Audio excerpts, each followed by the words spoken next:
Kita akan mentadaburi kisah Nabi Soleh. Nabi Soleh ya, di dalam Al-Quran ini banyak kisahnya diulang dalam beberapa surat Al-Quranul Karim.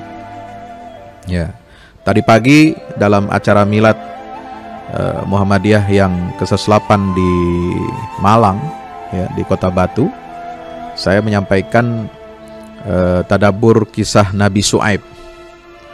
Kenapa?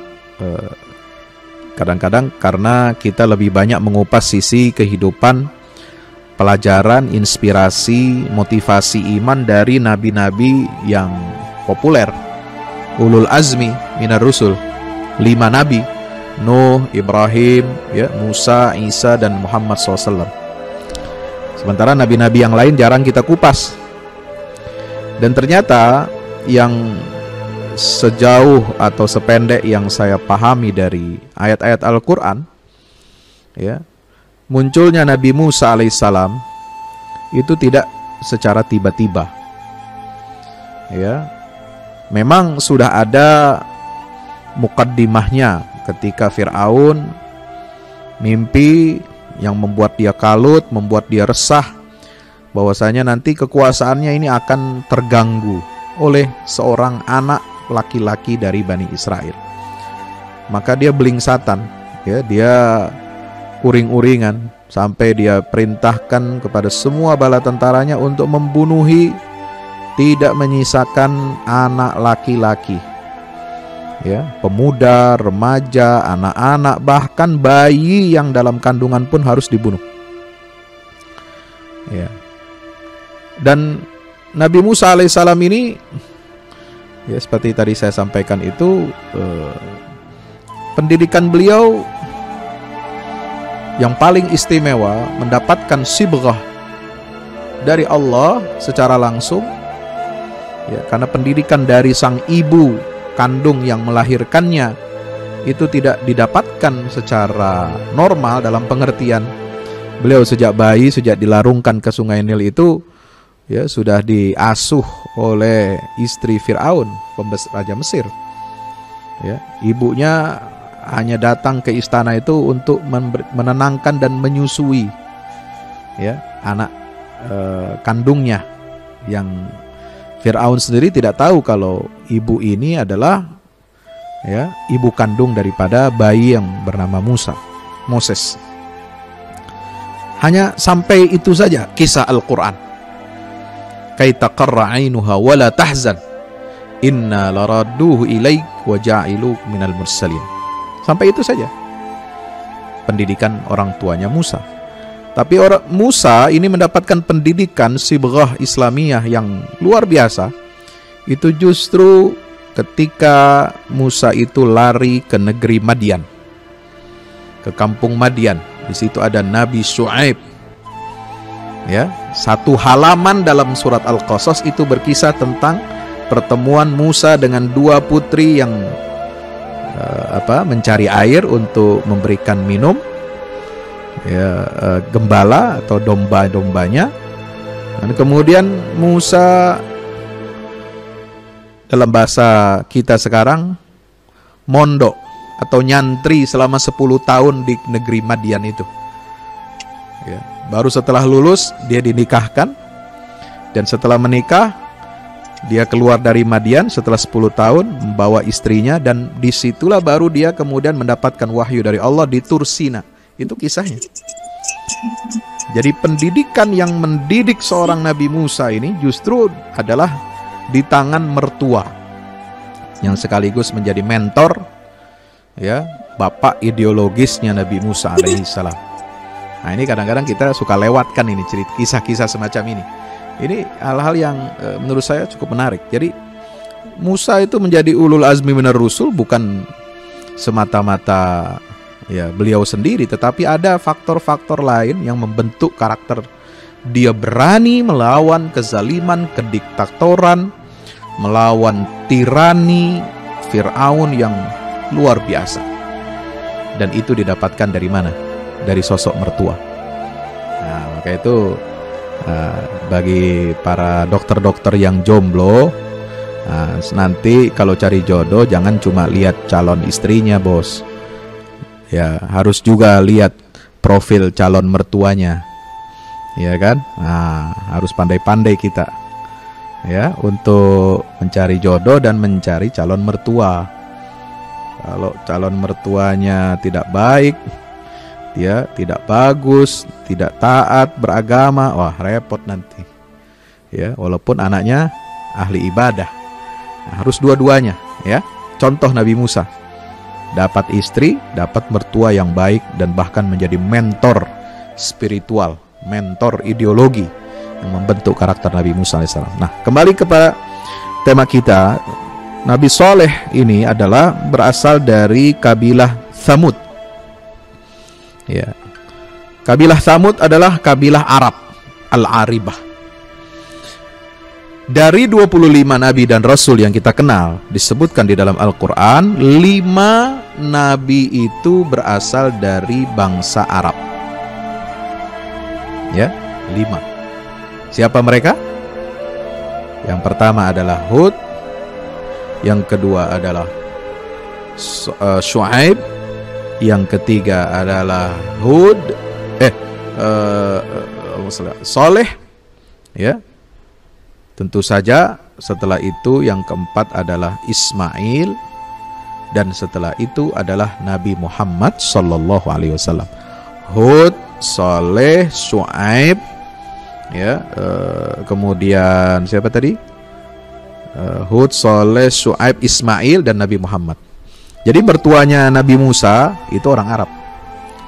Walaupun Nabi Musa itu adalah Bani Israel. Karena sama-sama keturunannya Nabi Ibrahim. Nabi Ibrahim itu bercabang. Anaknya ada Ismail, ada Ishak. Ismail menurunkan suku bangsa Arab, Ishak menurunkan suku bangsa Bani Israel. Ya, sahabat-sahabat semua yang dirahmati Allah Ta'ala, para pemirsa.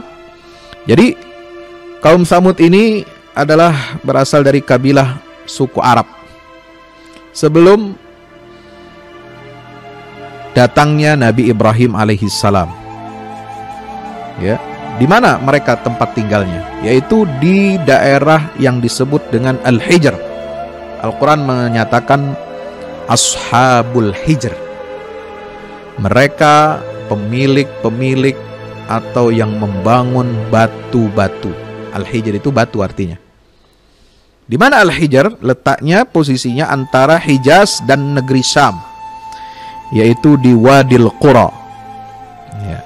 Dan Rasulullah SAW seringkali melewati negeri Tsamud ini, negerinya Nabi Soleh ini, terutama ketika beliau berjalan pergi dan pulang dari perang Tabuk yang terjadi pada tahun 9 Hijriah.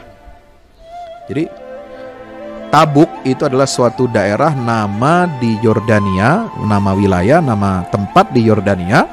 Situ tempat perang yang berkecamuk antara kaum muslimin dipimpin oleh Rasulullah SAW langsung, yang kisahnya itu sangat heroik.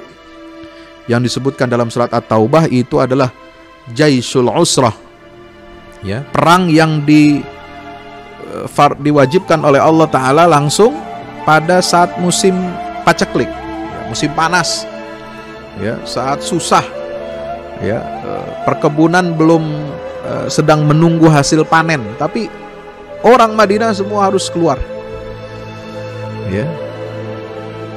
Dan karena belum panen, artinya karena masyarakat agraris waktu itu ekonomi belum bergerak, ya, ekonomi masih lesu, ya, belum ada hasil produksi tanaman-tanaman, buah-buahan dan lain sebagainya. Nah, justru pada saat itu, ya, Allah perintahkan Rasulullah untuk pergi ke Tabuk. Untuk apa? Untuk menghadapi pasukan Romawi Timur. Ya, setelah perang Mu'tah, ya, perang Mu'tah ini sebelum Fathu Mekah, Nabi juga sudah menghadapi pasukan Romawi Timur, tapi beliau mengutus 3 orang sahabat terbaik untuk menjadi pemimpin panglima komando kaum muslimin saat itu, yaitu siapa? Pertama, Zaid bin Harithah, Ja'far bin Abi Thalib, lalu kemudian Abdullah bin Rawahah, yang tiga-tiganya ini gugur di medan perang Mu'tah. Perang Mu'tah di mana? Sama, di wilayah Yordania, dekat negeri Syam. Karena pangkalan militer Romawi Timur, Kekaisaran Romawi Timur terbesar di Asia itu adanya di negeri Syam. Maka daerah Mu'tah, Tabuk itu adalah daerah yang sangat strategis, dan mereka tidak bisa masuk ke wilayah Hijaz ya untuk membasmi atau memerangi negara Madinah. Itu mereka terlalu jauh jaraknya ya. Nah, pangkalan militer inilah yang diserang oleh kaum muslimin dalam perang Mu'tah dan perang Tabuk. Nah, Nabi ketika pergi dan pulang dari perang Tabuk itu pasti melewati Ashabul Hijr, atau yang disebut dengan daerah ya Wadil Qura. Ya, mereka orang-orang yang dahulu ahli memahat gunung. Gunung dipahat, Pak. Jadi tempat tinggal, jadi rumah mewah, istana-istana yang megah.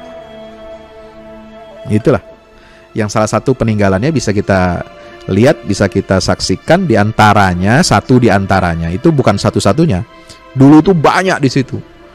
Ya, gunung-gunung bebatuan itu yang dipahat, dibangun layaknya istana-istana raja besar. Itu adalah Petra. Ya, kalau para sahabat semua yang pernah pergi ke sana itu bisa merasakan, menakjubkan sekali. Ya, bukit gunung batu dipahat sedemikian rupa, itu mirip seperti bangunan istana-istana Romawi. Ya, itu di Petra. Itu salah satunya. Nah, itu yang dilintasi oleh, makanya ada ayat Al-Quran mengatakan ya, wa innakum latamurruna alaihim musbihin wa billaili afala taqilun. Surat As-Saffat ya. Kalian itu dahulu ya, melewati jalan itu ya, rumah-rumah, istana-istana besar itu, menjadi saksi peradaban kaum Tsamud, menjadi saksi bisu ya, bukan saksi yang masih ada, eksis, enggak, udah mati ya. Tinggal istana-istananya saja, tinggal sisa-sisa, tidak ada kehidupan sama sekali. Maka itu Al-Quran mengatakan apa? Afalam yasiru fil ardi fatakuna lahum qulubun yaqiluna biha wa adhanun yasma'una biha ulaikal an'am. Bi'rim mu'attalatin wa qasrim masyid. Itu tinggal istana yang sudah tidak berpenghuni ya, luar biasa. Kenapa? Karena dihukum oleh Allah Ta'ala, dibinasakan mereka.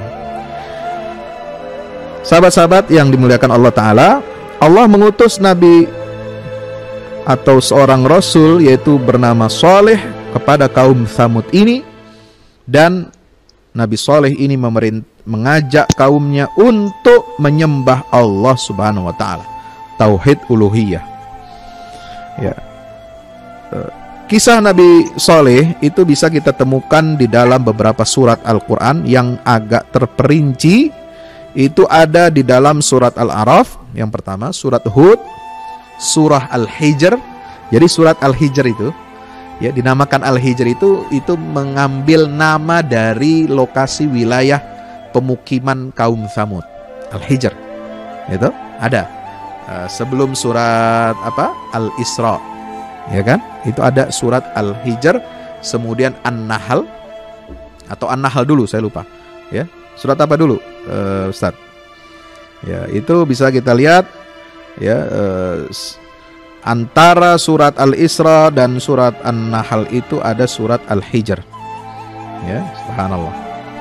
Nah, sahabat-sahabat semua yang dirahmati Allah Subhanahu wa Ta'ala, kemudian lagi ada di dalam surah ya, Asy-Syu'ara, surat Asy-Syu'ara.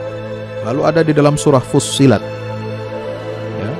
Ini 4 surat utama yang menjelaskan secara terperinci tentang bagaimana kaum Nabi Saleh ini ya menentang dakwahnya seorang nabi yang diutus oleh Allah Subhanahu wa Ta'ala kepada mereka. Ada lagi di dalam surat yang lain tetapi tidak begitu terperinci ya, yaitu ada dalam surah Al-Isra, An-Naml, Adz-Dzariyat, Al-Haqqah, surah Al-Fajr yang kita kenal. wal fajri wa layalin ashr wasyaf'i wal watr dan sebagainya, itu ada. Kemudian alam tara kaifa fa'ala rabbuka bi'ad irama dzatil imad allati lam yukhlaq mithluha fil bilad wa thamudal ladzina jabus sakhra bil wad. Disebutkan kaum Tsamud situ. Surah Asy-Syams juga ada, ya, wasyamsi wadduha wal qamari idza talaha, fa'aqarun naqata, ya, itu disebutkan di situ. Surah Asy-Syams. Kemudian ada isyarat sekilas-sekilas ada dalam banyak ayat yang di surat yang lain, ya. Di antaranya At-Taubah, Ibrahim, surat Al-Hajj, Al-Furqan, Al-Ankabut, Shad, Ghafir, Qaf, An-Najm dan Al-Buruj. Ya. Nah, Bapak Ibu Saudara kaum muslimin dan muslimat yang dirahmati Allah Ta'ala, jadi dakwah yang dilakukan oleh Nabi Shalih ini untuk apa? Untuk mengajak mereka menyembah Allah. Dalam surat Al-A'raf dimulai dari ayat 73. Ya. Wa ila thamud akhahum Shaliha qala ya qaumi ibudullaha ma lakum min ilahin ghairuh. Kepada kaum Tsamud kami mengutus Saleh sebagai saudara mereka. Jadi ini isyarat, ya, bahwasanya Allah mengutus seorang nabi dan rasul itu dari kalangan mereka. Memang dan Allah menyebutnya Saleh itu sebagai saudara, ya, bagi kaum Tsamud. Supaya apa? Dakwah ini terasa dekat, dakwah ini familiar, dakwah ini memberikan satu kesan yang positif, ya, artinya tidak jauh. Ya, ketika menyebut saudara kamu, saudara mereka, itu artinya apa? Ya, Nabi Shalih ini adalah masih satu bangsa, satu tanah air, masih satu bahasa dengan kaum Tsamud itu. Kalau kita ingat satu bangsa, satu tanah air, satu bahasa, kita ingat Sumpah Pemuda, ya. Ya, maka Shalih itu adalah pemuda dari kalangan kaum Tsamud. Ya, supaya mereka itu bisa menerima, ya, bahwasanya dakwah yang disampaikan itu bukan suatu yang asing, ya, ini disampaikan oleh saudara mereka. Ada kedekatan hubungan emosional. Ini yang dibangun, dirajut oleh Allah dalam kisah para nabi dan rasul itu, ya. Artinya dakwah tidak tiba-tiba datang dari pihak luar, orang asing, nggak dikenal, tetapi justru berasal dari mana? Minhum atau min anfusihim. Itu selalu bahasa Al-Quran begitu. Contoh dalam ketika bicara tentang Nabi Muhammad, laqad ja'akum rasulun min anfusikum. Ya, rasul itu datang dari, ya, diri kalian sendiri, dari kalangan kalian. Bukan orang asing, bukan orang aneh. Ya. Bukan outsider, tapi insider. Ya. Bukan orang luar, tapi orang dalam. Ya. Yang diajak, diserukan, didakwahkan oleh beliau ini adalah sebagaimana seruan para nabi dan rasul lainnya adalah u'budullah ma lakum min ilahin ghairuh. Sembahlah Allah, ya, sebab kalian tidak memiliki Tuhan selain Allah Subhanahu wa taala. Ya. Ini sebagaimana cocok dengan keterangan Allah dalam surat An-Nahl ayat 36 yang menjadi inti dakwah seluruh para nabi dan rasul adalah ajakan seruan untuk menyembah Allah, mengesahkan Allah. Walaqad ba'atsna fi kulli ummatir rasulan an ya'budullaha wajtanibut taghut. Sembahlah Allah dan jauhilah taghut. Taghut itu apa? Tuhan sesembahan selain Allah. Surat An-Nahl ayat 36. Ya. Allah bekali Nabi Shalih ini dengan mukjizat. Qad ja'atkum bayyinatun mir rabbikum. Ini lanjutan ayatnya. Hadhihi naqatullahi lakum ayatan. Ya, Allah telah datangkan untuk kalian ayat bayyinah. Ya, keterangan yang nyata, mukjizat yang nyata dari Tuhan kalian. Ini loh, hadhihi naqatullah, unta. Ya, mereka minta kepada Nabi Shalih supaya didatangkan apa? Tanda kebenaran bahwa kamu itu adalah rasul dari Tuhan, utusan Tuhan. Apa tanda kebenaranmu?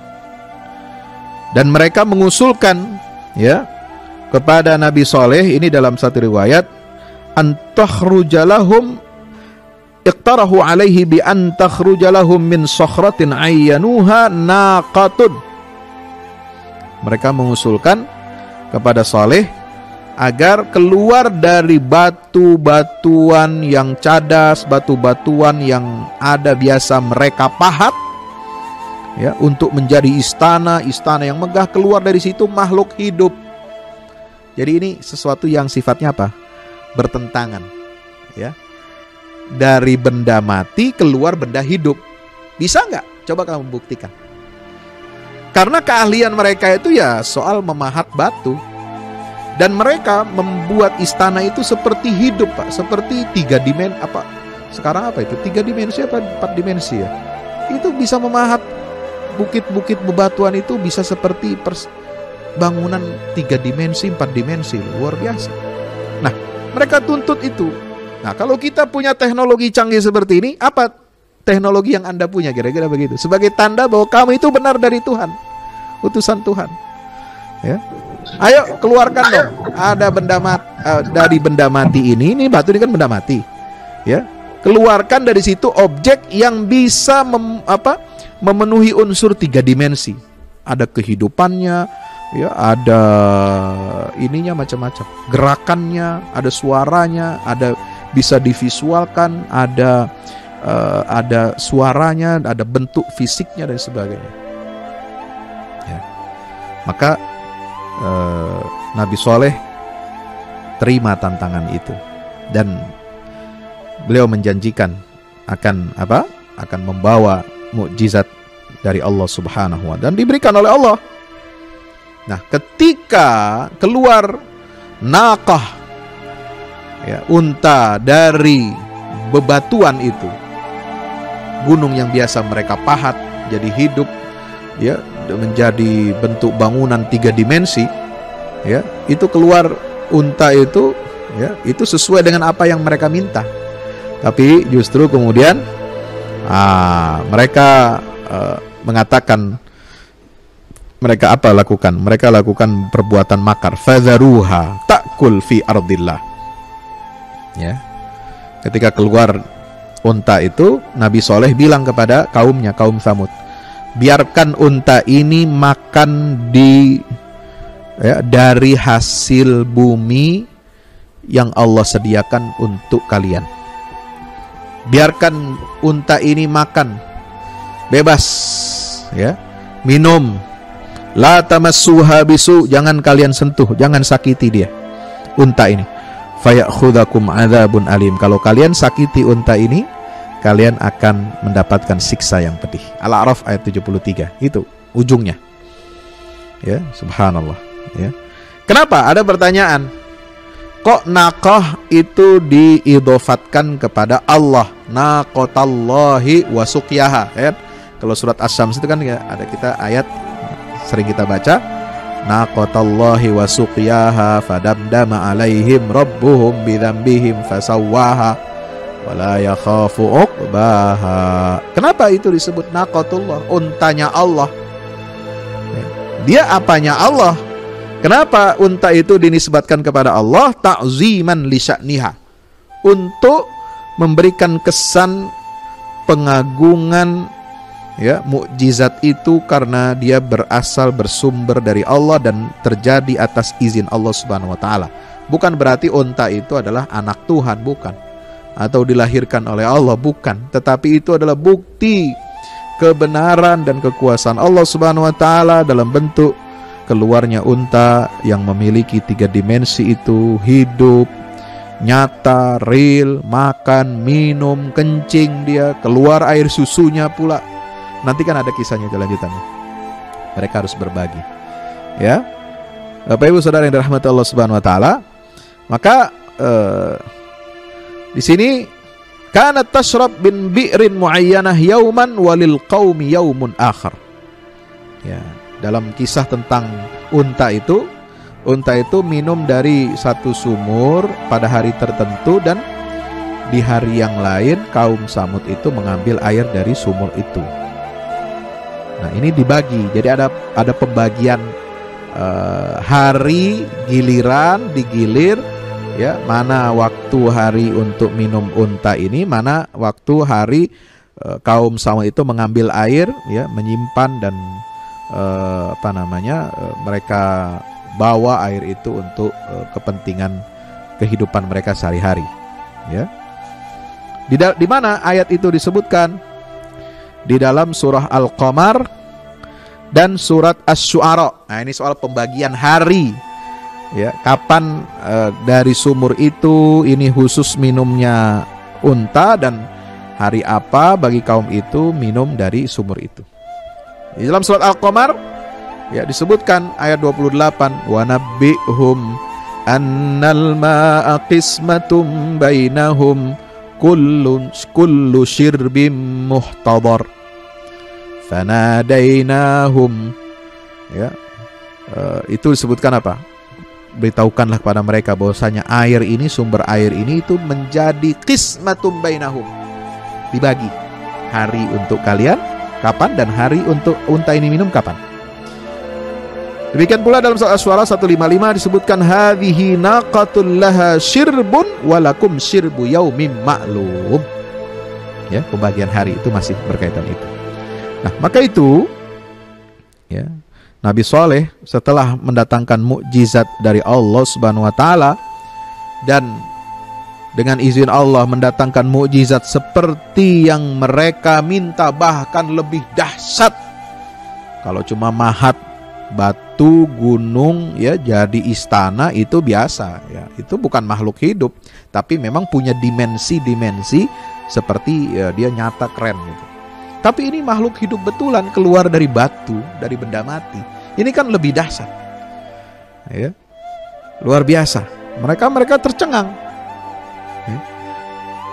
Nah, maka Nabi Saleh mengingatkan kepada kaum Samud nikmat-nikmat dari Allah Subhanahu wa taala yang banyak telah digelontorkan oleh Allah kepada mereka. Supaya apa? Tujuannya supaya mereka ini sadar. Nah, di sini penting nih. Jadi para dai, ya, mau apapun profesinya, keahliannya, dia harus selalu mengajak umat ini, kawannya, koleganya, sahabatnya, keluarganya, untuk mengingatkan kita semua, ya, atas nikmat-nikmat Allah yang telah kita rasakan. Maka Nabi Saleh mengingatkan mereka bagaimana? Wadhkuru idh ja'alakum khulafa'a min ba'di 'adin wa bawwa'akum fil ard tattakhiduna min suhuliha qusuran wa tanhituna al-jibala buyuta fadhkuru ala Allahi wa la ta'thaw fil ardi mufsidin. Surah Al-A'raf ayat 74 itu, ya. Ingatlah ketika Tuhanmu Allah Jalla Jalaluh jadikan kalian ini sebagai khalifah, sebagai penguasa-penguasa, sebagai pengelola bumi setelah hancurnya kaum 'Ad. Ya, kaum 'Ad sudah hancur, ya.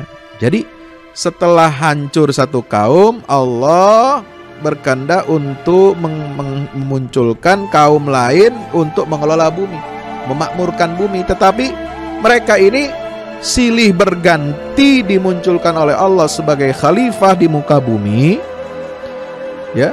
Tetapi mereka tidak sadar, mereka tidak ingat, bahkan ingkar terhadap nikmat Allah yang begitu luar biasa. Mereka terus mengingkari, dan silih berganti itu pula mereka dihancurkan dan dibinasakan oleh Allah. Sebagai peringatan bagi umat manusia yang datang setelah mereka, ya.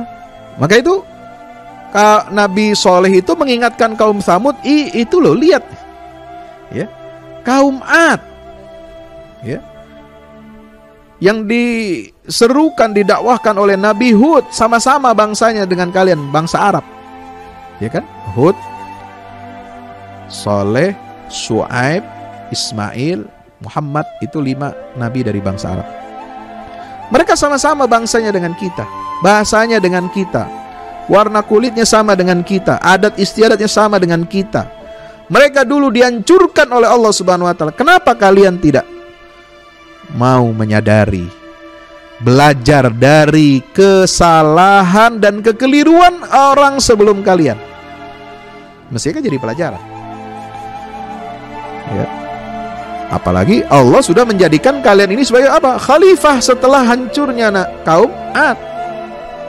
Ya. Dan Allah tempatkan kalian wa bawwa'akum fil ard. Allah berikan kalian potensi yang dahsyat. Bawwa'akum fil ard. Bagaimana potensi itu? Tattakhiduna min suhuliha qusura. Kalian bisa jadikan ya dari batu-batu itu menjadi istana-istana. Kalian pahat gunung-gunung, wa tanhidunal jibala buyuta, menjadi rumah-rumah. Fadhkuru ala Allah. Ya, rumah itu kan perlu ventilasi ya Pak ya. Perlu sirkulasi udara, perlu stabilisasi tahan gempa, kemudian macam-macam itu teknik, itu urusannya insinyur ya, teknik sipil. Gimana mestinya rumah itu dibangun, konstruksi itu. Tapi dari gunung itu mereka bangun rumah itu, sirkulasi udara tidak terganggu, bagus, dan cahaya matahari bisa masuk ya, sehingga orang bisa hidup di situ, bisa nyaman di situ, bisa berkegiatan di situ. Ini kan luar biasa. Bukan hanya keahlian, kepandaian mengkonstruksi bangunan, tetapi juga mereka punya keahlian teknologi bagaimana sirkulasi udara, cahaya matahari bisa masuk ya, tidak pengap, kemudian tidak lembab. Itu semua bisa mereka ciptakan. Bayangkan, itu ribuan tahun yang lalu ya. Ini sudah diciptakan, sudah mereka buat sedemikian rupa. Fadhkuru ala Allah. Ingatlah nikmat-nikmat Allah. Wala ta'tsaw fil ardi mufsidin, dan jangan kalian berbuat kerusakan di muka bumi. Ya. Bapak Ibu Saudara yang dirahmati Allah taala, maka selalu diulang pesan Allah, la ta'tsaw fil ardi mufsidin. Kalau dalam ayat yang lain surat kisah tentang Nabi Nuh, wala tufsidu fil ardi ba'da islahiha. Nabi Hud, la tufsidu fil ardi ba'da islahiha. Nabi Syuaib juga sama. Ya, pesannya adalah jangan berbuat kerusakan di muka bumi. Apa kerusakan di situ maksudnya? Ya, sementara tafsir yang dimaksud dengan al-fasad fil ard itu adalah mencakup 3 hal. 1, perbuatan dosa atau maksiat. Yang kedua, kezaliman, ya, itu al-fasad. Ya. Yang dimaksud fasad itu perbuatan dosa, kezaliman terhadap sesama, kezaliman terhadap Allah, kezaliman terhadap lingkungan hidup. Itu bagian dari fasad. Bukan fasad rumah ya. Itu istilah fasad rumah itu buat teknik sipil, itu artinya apa itu? Buat gambar depan belakang itu fasad itu ya. Nah, tapi yang disebut fasad dalam Al-Quran ini adalah mencakup 3 hal. 1, perbuatan dosa.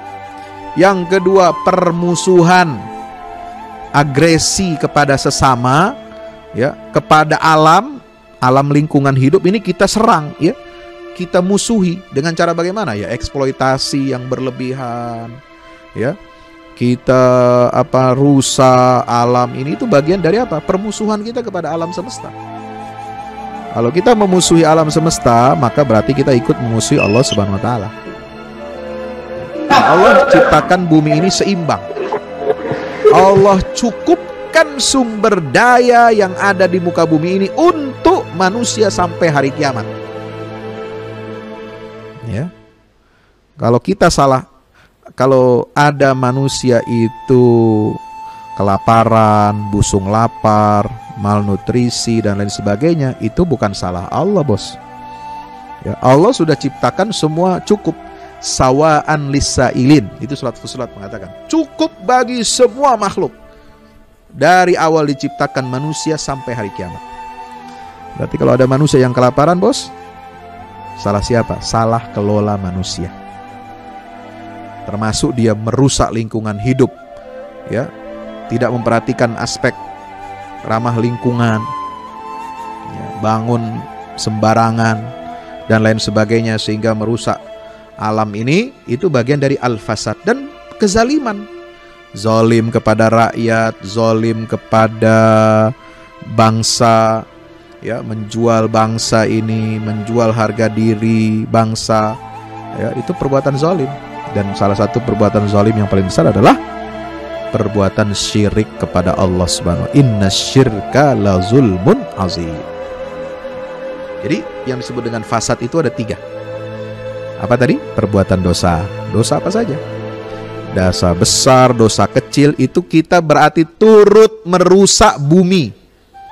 Dosa. Ya. Apa?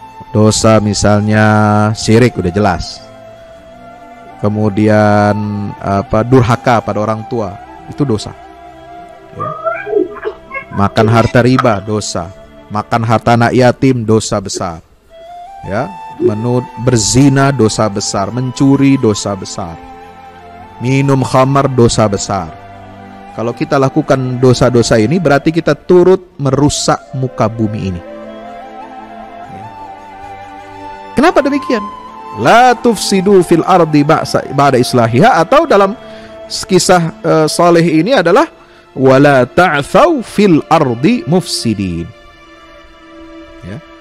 Kenapa muncul virus COVID-19? Ya, Pak Dokter ini yang bisa menjelaskan. Kenapa? Ya karena manusia ini salah satu diantaranya ya jorok, makan apa aja, menghalalkan semua jenis binatang, sehingga menimbulkan virus penyakit yang sekarang kita rasakan. Ya, nauzubillah min zalik. Itu juga perbuatan fasad fil ard. Ya, bahaya sekali. Sekali keluar fasad fil ard, itu efeknya sampai seumur hidup, sampai hari kiamat mungkin akan ada terus virus itu. Ya. Nah, kemudian ada tantangan dari kelompok orang-orang yang sombong. Nah, al-mala. Al-mala ini adalah kelompok elit.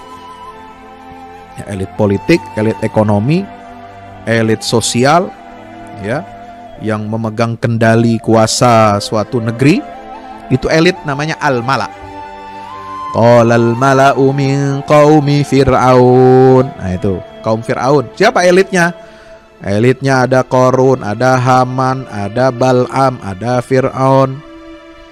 Ini pengendalinya, ya. Nah, siapa al-mala' di kalangan kaum Nabi Saleh atau kaum Tsamud?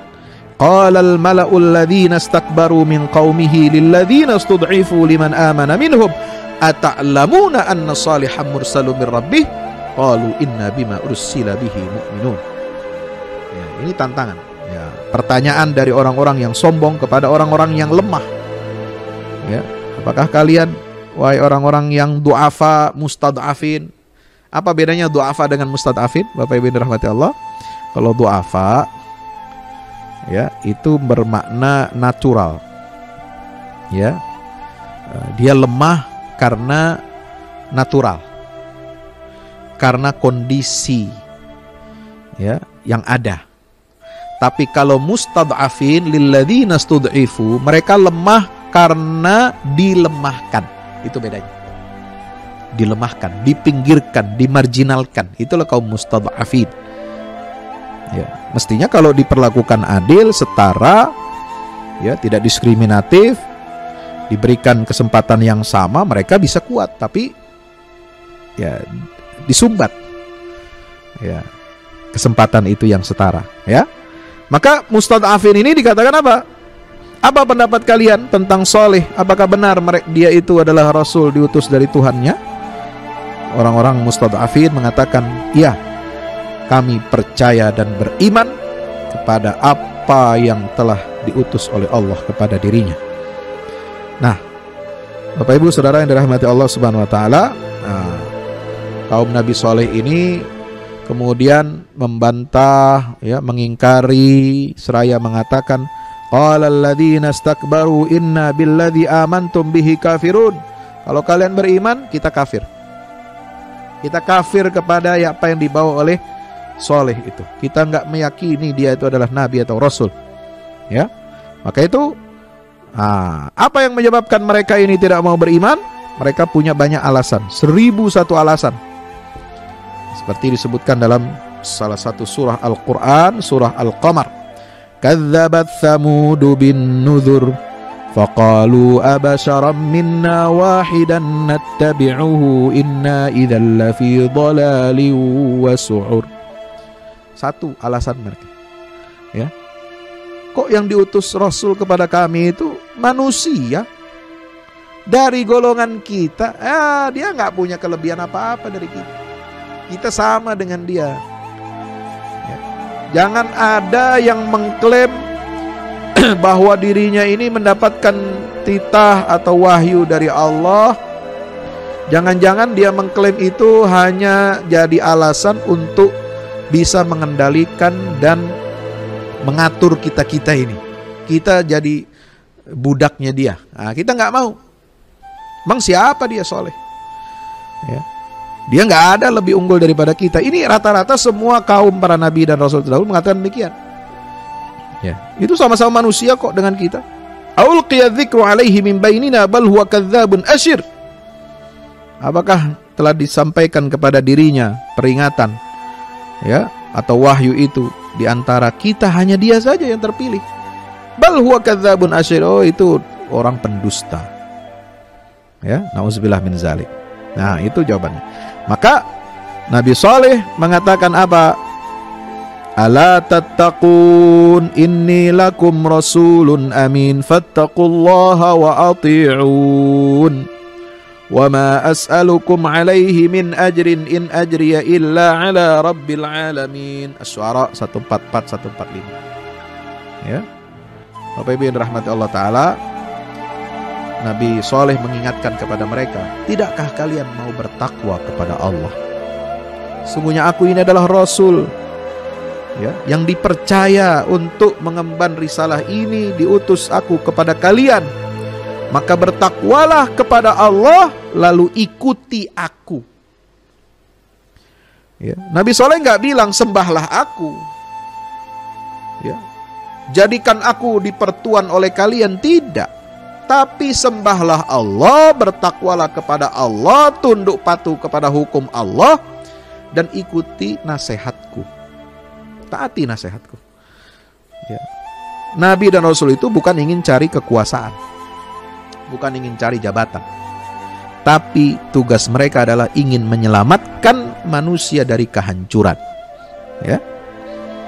Maka itu mereka minta hanya satu, takwalah kepada Allah dan taati nasihatku. Aku tidak minta kalian upah. Dari kalian upah, enggak. Upah aku itu adalah, ya, hanya aku minta dari Allah Subhanahu wa taala. Berupa apa? Pahala. In ajriya illa ala rabbil alamin. Ayat berikutnya mengatakan apa? Atutrakuna fi ma hahuna aminin fi jannatin wa uyun wa zuru'in wa nakhlin tal'uha hadim wa tanhituna al-jibala buyutan farihin fattaqullaha wa ati'un. Masya Allah. Ya, sahabat semua yang dirahmati Allah taala, di situ disebutkan, ya, bagaimana Nabi Saleh berhujjah di hadapan kaumnya, kaum Tsamud, dalam surat Asy-Syu'ara, ya, ayat 146 sampai ayat 152. Nah, itu. Atutrakuna fi ma hahuna aminin. Ya, atutrakuna fi ma hahuna aminin fi jannatin wa uyun. Apakah kalian ini dibiarkan begitu rupa? Ya, untuk apa? Tutrakuna fi ma hahuna aminin. Apakah kalian dibiarkan seperti itu? Untuk apa? Tidakkah kalian belajar dari nikmat-nikmat yang telah Allah berikan kepada kalian? Apakah kalian akan tinggal di tempat ini selama-lamanya dengan aman? Ya. Menikmati kebun-kebun, jannat, uyun, mata air, wazuru', tanaman-tanaman, ya. Pertanian-pertanian, wanakhlin, kurma, tal'uha hadim, ya, subhanallah. Kurma yang bagaimana?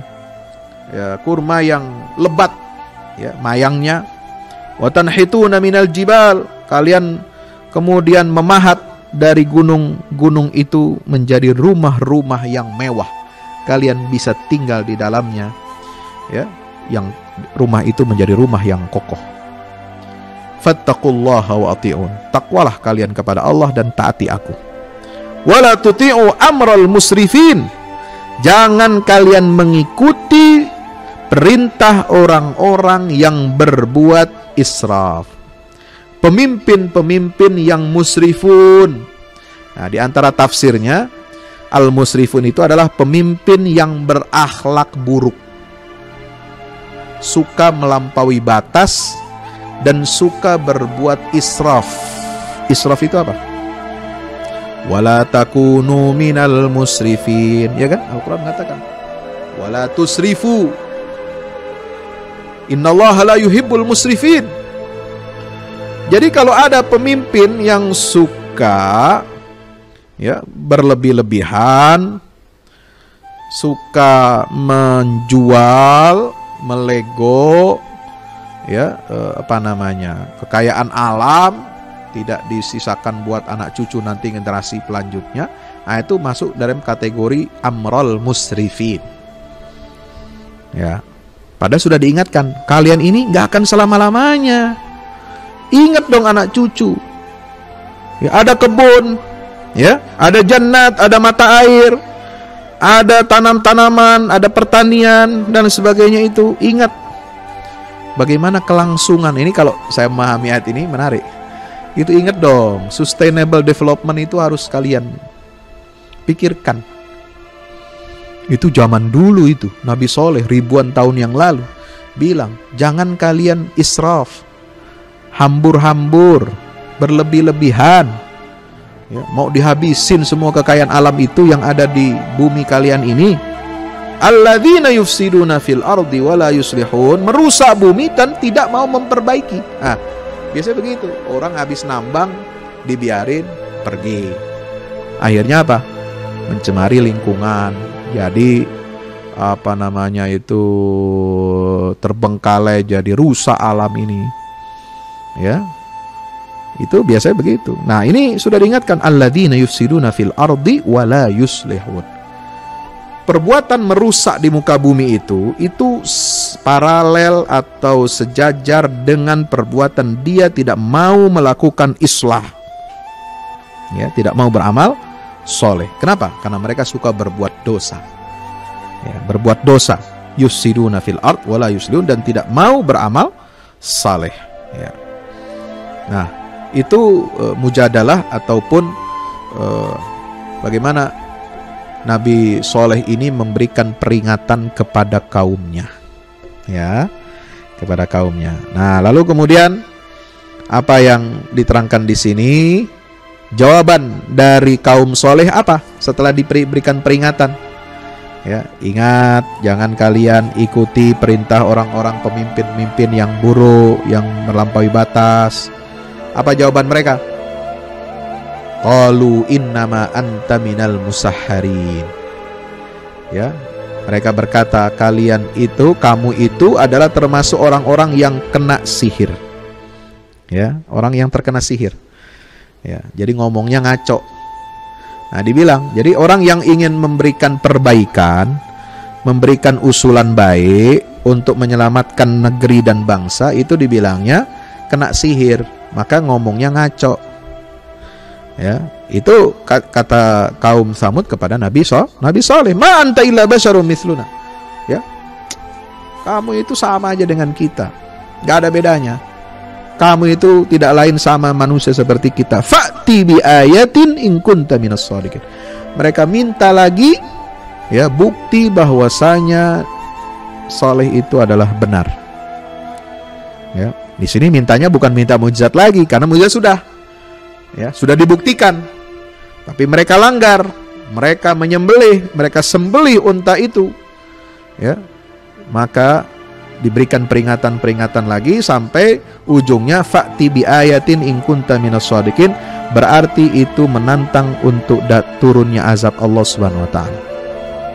Bapak Ibu Saudara yang dirahmati Allah, maka turunlah azab Allah diterangkan dalam surat Al-A'raf ayat 78 sampai 79, fa akhadhathumur rajfatu fa asbahu fi darihim jathimin fatawalla anhum wa qala ya qaum laqad ablaghtukum risalata rabbi wa nasahtu lakum walakin la tuhibbunan nasihin.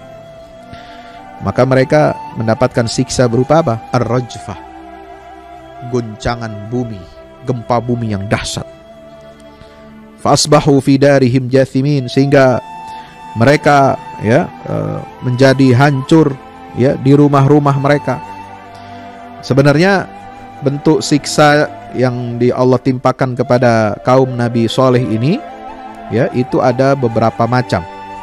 Di dalam bahasa Al-Quran itu ada rajfah, ini untuk kaum Samud ya. Ada rajfah seperti tadi Al-A'raf ayat 78. Yang kedua ada bentuk itu as-sayhah, suara petir, sambaran petir yang menghancurkan telinga ya. Jadi selain gempa bumi juga as-sayhah, suara petir yang menyambar yang menghancurkan gendang telinga. Ya. Kemudian ada ayat yang menyatakan apa? Al-'adzab falamma fa'akhadhahumul 'adzab inna fi dzalika laayatan wa ma kana aktsaruhum mu'minin. Atau dalam surat An-Naml fatilka buyutuhum khawiyatun bima zalamu inna fi dzalika laayatan liqaumi ya'lamun. Itu ayat 52 surat An-Naml. Atau sa'iqatul 'adzab. Nah, itu bermacam-macam istilah Al-Quran, tapi intinya satu. Ar-rajfah, pertama, bumi yang berguncang hebat, menghancurkan bangunan-bangunan mereka yang mereka bangun. Sekarang yang ada di sana itu di wilayah Wadil Qura itu hanya sisa-sisanya yang selamat. Itu aja udah hebat. Gimana kalau dulu itu masih ada utuh semuanya? Oh, bisa dibayangkan, luar biasa. Ya. Itu sudah hancur kebanyakan. Itu yang ada sekarang tinggal sisanya itu di Petra. Itu semuanya hampir semua hancur karena ada ar-rajfah. Kemudian penduduknya mati semua, tidak tersisa. Kenapa? As-sayhah. Ya, sebelum mereka disiksa dengan gempa bumi yang dahsyat, itu timbul suara petir yang menghancurkan telinga. Nah, itu. Maka rumah-rumah mereka akhirnya kemudian apa? Khawiyatun. Ya, hancur. Rumah-rumah mereka hancur disebabkan apa? Perbuatan mereka yang zalim. Nah, Bapak Ibu Saudara yang dimuliakan dan dirahmati Allah Subhanahu wa taala, ada satu yang menarik di dalam kisah Nabi Saleh ini bersama kaumnya. Itu adalah nasihat dari Nabi Saleh, ya qaum laqad ablaghtukum risalata rabbi. Aku telah sampaikan risalah dari Tuhanmu. Aku berikan nasihat kepada kalian dengan tulus, tapi kalian tidak suka orang-orang yang memberikan nasihat. Nah ini, hati-hati ya, kalau kita jadi penguasa, jadi pemimpin, kalau ada orang memberi nasihat, kita harus terima. Ya, memang antara kritik dengan nasihat memang agak beda-beda tipis. Tapi sebenarnya kritikan bisa juga kita sampaikan dalam bentuk nasihat untuk perbaikan. In uridu illal islah. Itu prinsipnya kan seperti itu ya, Bapak Ibu yang dirahmati Allah Ta'ala. Kita memberikan nasihat kepada pemimpin itu menjadi suatu kewajiban. Apa kata Rasulullah? Ad-dinu an-nasihah. Agama itu adalah nasihat. Qulna liman, para sahabat bertanya, ya Rasulullah, buat siapa aja nasihat itu? Qala lillahi wali rasulihi, ya, wali kitabihi wali a'immatil muslimin wa ammatihim. 5 nasihat ditujukan. 1 nasihat untuk Allah, untuk membela agama Allah. Yang kedua nasihat untuk membela Rasulullah SAW, kemuliaannya, kehormatannya, termasuk keluarga dan sahabatnya. Yang ketiga untuk kitabullah, nasihat untuk kitabullah, menasehati umat untuk konsisten, komitmen kepada petunjuk Al-Quran, ya, beramal dengan petunjuk Al-Quran. Itu adalah nasihat li kitabihi. Kemudian apa yang keempat? Wali a'immatil muslimin, untuk pemimpin-pemimpin orang Islam. Jadi nasihat itu harus kita sampaikan. Nah, itulah fungsinya amar ma'ruf dan nahi mungkar, ya. Bapak Ibu yang dirahmati Allah SWT. Maka itu, ya, jangan sampai kita mengulangi watak, sifat, karakternya siapa? Kaum Tsamud. Mereka tidak suka orang-orang yang memberi nasihat. Ya, la tuhibbunan nasihin. Nah, itu. Apa yang menyebabkan mereka ini sampai sedemikian rupa, ya, melakukan kerusakan-kerusakan? Satu ayat yang menarik untuk kita kaji adalah itu surah An-Naml ayat 48. Wa kana fil madinati tis'atu rahtin yufsiduna fil ardi wa la yuslihun. Di negeri kaum soleh tinggal itu terdapat 9 tokoh yang selalu berbuat maksiat di negerinya. Ini pemimpin kalau maksiat lebih bahaya dampaknya daripada rakyat kecil, rakyat biasa bermaksiat. Ya, rakyat kecil mencuri, hukumannya udah jelas, udah tahu. Tapi kalau pemimpin mencuri, ngasih contoh jelek, itu hukumannya bisa berkali-kali lipat, baik di dunia maupun di akhirat, karena dia pemimpin. Nggak pantas dia begitu. Kalau rakyat kecil mencuri mungkin ada alasannya. Tapi kalau pemimpin, apa yang kurang? Gaji sudah, tunjangan sudah, rumah dinas ada, mobil dinas ada, tunjangan HP ada, bos. Ya. Fasilitas transportasi kelas 1, mau pesawat, mau kereta, mau naik darat dan lain sebagainya. Apa yang kurang? Maka kalau dia masih mencuri juga, korupsi juga, sudah hukum mati saja. Ya, tidak usah potong tangan lagi, hukum mati. Orang seperti ini, pemimpin, ya, beri jadi contoh. Rakyat kecil mencuri mungkin ada alasannya, walaupun sama-sama buruk, maksiat kepada Allah. Ya, tapi kalau pemimpin nggak ada ampun. Nah, ini perbuatan ini yang diprovokasi oleh 9 pemimpin elit yang ada di negeri Tsamud. Kana fil madinati tis'atu rahtin yufsiduna fil ard. Mereka berbuat kerusakan, selalu berbuat maksiat, berbuat dosa, melakukan permusuhan dan kezaliman merajalela. Ya. Wala yuslihun, dan tidak mau beramal saleh, tidak mau memperbaiki diri, ya, dirinya maupun negerinya. Qalu taqasamu billahi lanubayyitannahu wa ahlahu thumma lanaqulanna liwalihi ma syahidna mahlika ahlih wa inna lasadiqun. Kaum saleh berkata, wahai saleh, mari kita bermubahalah dengan menyebut nama Allah. Ya, ini orang kafir mubahalah juga ngajak, ya, taqasamu billah.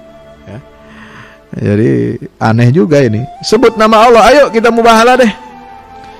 Kami akan membunuh, ya, Saleh dan keluarganya. Kami akan berkata kepada kaum kerabatnya bahwa kami tidak tahu menahu tentang orang-orang yang membunuh Saleh dan keluarganya. Sungguh kami adalah orang-orang yang memberikan kesaksian dengan benar.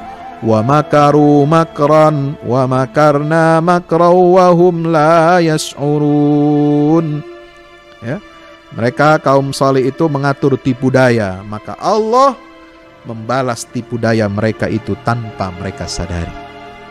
Jadi kalau sudah Allah turun tangan, Ya, Allah membuat siksa kepada orang-orang kafir, itu nggak ada yang bisa menahan dan tidak ada yang bisa meringankan dosa-dosa mereka. Ya, Allah alam bisawab. Mudah-mudahan bermanfaat ya bagi kita. Kisah-kisah Nabi dalam Al-Quran ini harus menjadi apa? Pelita, ya, menjadi manarah bagi kita untuk menerangi jalan kehidupan kita, menjadi inspirasi dalam berdakwah, menjadi inspirasi untuk membangun negeri kita, menjaga kita punya ketahanan nasional, menjaga kita punya potensi sumber daya alam, jangan berbuat kerusakan. Ya, kisah Nabi Soleh ini juga memberikan kita inspirasi bagaimana kita harus menjauhkan negeri kita ini dari oligarki. Ya, oligarki ini penyebab rusaknya suatu bangsa, suatu negara itu adalah ya, oligarki yang serakah, rakus.